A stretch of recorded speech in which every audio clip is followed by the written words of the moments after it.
Did you know there's an island off the coast of Brazil that's overrun by snakes? Hi, I'm Erin McCarthy, editor-in-chief of MentalFloss.com, and welcome to the List Show from my living room. Isla de Camada Grande, or Snake Island, is home to a rare and incredibly deadly species of snake called the golden lancehead. According to some estimates, there are 1 to 5 snakes for every square meter of land on the 43-hectare island. That said, a population survey of the area indicated that those numbers are probably an exaggeration, but even so, there are definitely a lot of snakes on the island. The vipers mainly eat the migratory birds that visit the island, and they've evolved a venomous bite strong enough to take down their prey before they can fly away. The snakes are so dangerous that the Brazilian government has forbidden people from visiting the area. Rare exceptions are made, mostly for scientists studying the species, but they have to be accompanied by a doctor, just in case. And that's just one of the many dangerous, mysterious, or otherwise forbidden places that I'll be sharing with you today.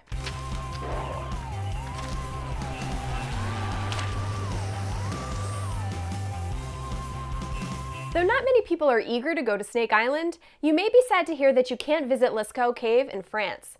Discovered in 1940, the cavern contains some of the most iconic cave paintings ever studied. The sketches of horses, deer, and other animals date back to the Upper Paleolithic period, 15,000 to 17,000 years ago. The cave opened to the public in 1948 and closed permanently after just 15 years. The artificial lights installed there had been promoting algae growth on the cave walls and causing the painting's colors to fade. The microbes humans brought in with them apparently weren't helping either. Lascaux Cave is now off-limits to visitors, but archaeology fans can check out a perfect replica of the site located next door. Another spot that makes the list of coolest places you can't visit is the Ise Grand Shrine in Japan. The first iteration of the Shinto shrine was constructed around 2,000 years ago, and since the late 7th century, it's been torn down and rebuilt every 2 decades. This tradition symbolizes the Shinto concepts of death and rebirth, but it has practical purposes as well. Reconstructing the shrine about once a generation helps keep the traditional Shinmei-zukuri architectural style alive. Wood also has a shorter lifespan than most building materials, so demolishing the shrine before it can rot is a way to beat nature at its own game. When Ise Grande is rebuilt, every detail of the ornate design has to be replicated, making it one of the most expensive structures in the country. Reconstructing Ise Grande and its hundreds of secondary shrines cost the Japanese government $500 million each time. Most of that cost and effort ends up going unseen. While tourists can view it from the outside, the inside of the shrine is only accessible to the highest priestesses or priests. Even if you were allowed inside, this next forbidden place would be hard to get to. The Svalbard Global Seed Vault is located on the remote Arctic island of Spitsbergen in Norway. The 11,000 square foot space houses more than 1 million seed samples native to places around the world. The vault acts as a sort of backup drive of the world's crops, preserving specimens in a safe place in case a disaster ever wipes them out in their natural environment. The facility is built to protect its contents from unwanted visitors along with everything else. It's deep enough underground and high enough above sea level to withstand earthquakes, ocean rise, and nuclear attacks. In Atlanta, Georgia, there's a high security vault that would be much less useful in a doomsday scenario. The World of Coca-Cola Museum is the site of a multi-million-dollar vault that's said to safeguard Coke's secret formula. Tourists can see it from the outside, but the interior is strictly limited to top executives. Though the vault itself is likely a publicity stunt, the formula is apparently a real, handwritten recipe that's been in the company's possession since at least the 1920s. It sat in a safety deposit box at an Atlanta bank for decades before moving to its current home at the World of Coca-Cola in 2011. Despite all that trouble, Coke's secret formula may not be much of a secret at all. That same year, This American Life shared a recipe for Coke that had allegedly been passed down from a mysterious pharmacist.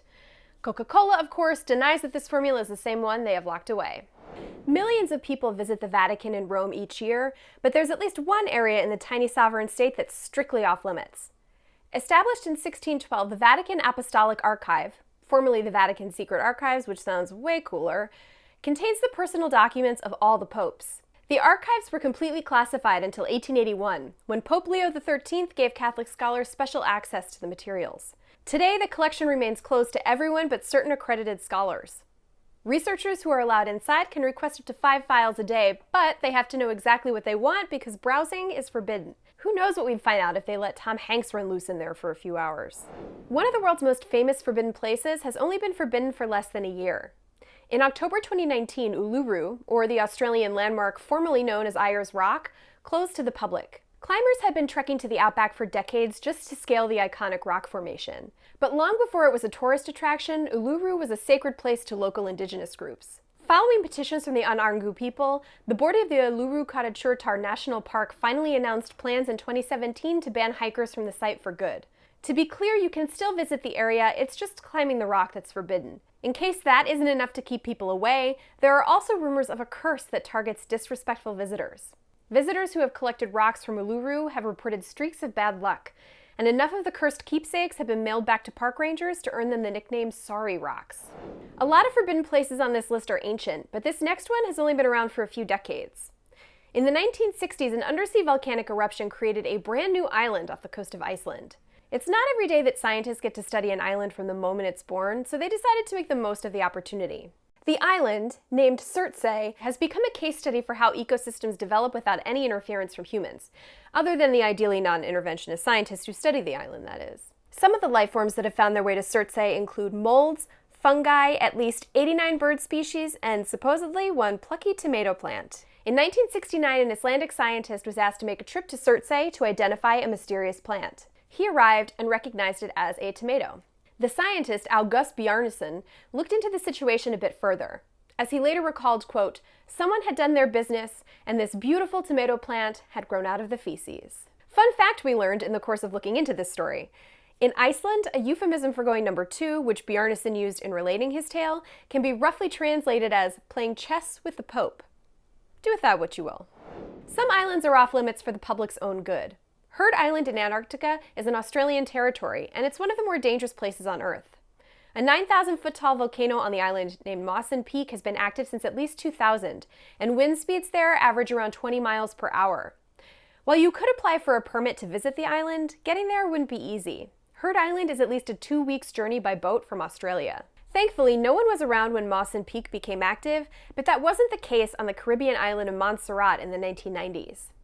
When the Soufriere Hills volcano woke up from dormancy in 1995, the nearby town of Plymouth was evacuated and eventually abandoned altogether as eruptions continued.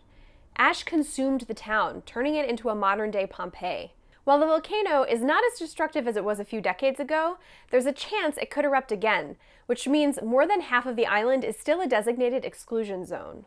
I can't mention exclusion zones without talking about Chernobyl.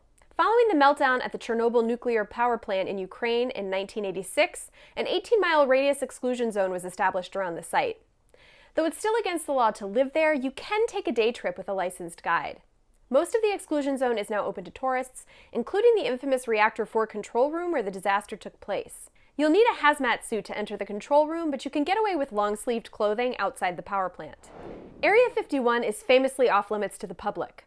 The government refused to acknowledge its existence until 2013, when they finally admitted that there was indeed a flight testing facility in the Nevada desert. Its restricted access didn't stop people from planning a raid on Area 51 in September 2019. Though more than 2 million people RSVP'd to the Storm Area 51 event on Facebook, only a few dozen showed up at the gates at the appointed time, which is extremely relatable for anyone who created a birthday party Facebook event in the mid-aughts. You're maybe attending, Donna? You live 2 minutes from my house, and I know you don't have anything better to do. Anyway, would-be stormers were quickly forced to leave by authorities, meaning the truth is still out there. North Korea's version of Area 51 is Room 39, but instead of military secrets, it's said to hide things like black market Viagra. The name refers to the secret department as a whole, but it's also believed to be the name of a real office in the Workers' Party building in the North Korean capital of Pyongyang. According to some defectors, it keeps foreign cash flowing into the pockets of elite officials. Illegal activities coming out of Room 39, such as counterfeiting, insurance scams, and drug production, along with some legal endeavors, are estimated to make the country between $500 million and $2 billion in US dollars a year. Of course, the country's notorious secrecy makes all of this hard to confirm. Poveglia in Italy is deserted today, but it's said that over the years, 160,000 people have lived and died there. The Venetian island became a quarantine station in 1793, and for 2 decades it was a place for potential victims of the bubonic plague. So many people died there that up to 50% of the island's soil is said to contain human remains. The quarantine station closed in 1814, but Poveglia's dark history didn't end there. A mental hospital opened at the site in the 1920s, and it quickly developed a reputation for its inhumane treatment of patients. The hospital closed after a few decades, and today the overgrown island is largely closed off to visitors, except for the occasional ghost hunters. New York City is also home to an abandoned quarantine island. In the late 19th century, North Brother Island on the East River became the site of a hospital for patients with contagious diseases. Its most famous patient was Typhoid Mary, America's first known asymptomatic carrier of the bacterium responsible for typhoid fever. Mary Mallon unknowingly got dozens of people sick while working as a cook in the early 1900s. She spent 3 years quarantined on North Brother Island after the first outbreak she caused, and when she was eventually released, she went back to cooking and infected even more people. Mary was sent back to the hospital against her will in 1915 and lived there until her death in 1938. The deserted island now serves a much happier purpose as a bird sanctuary. It's inaccessible to the general public, but the city does make some exceptions for visitors with, quote, compelling academic and scientific reasons to visit. Heart Reef, which is part of Australia's Great Barrier Reef, is a serious candidate for world's most photogenic location.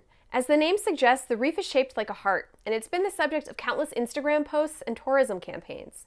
It may be iconic, but you can't actually see the landmark up close. Divers and snorkelers have been banned from the spot to protect it from damage. So if you want to snap that perfect vacation pic without hurting a delicate ecosystem, you'll need to pay for a helicopter ride.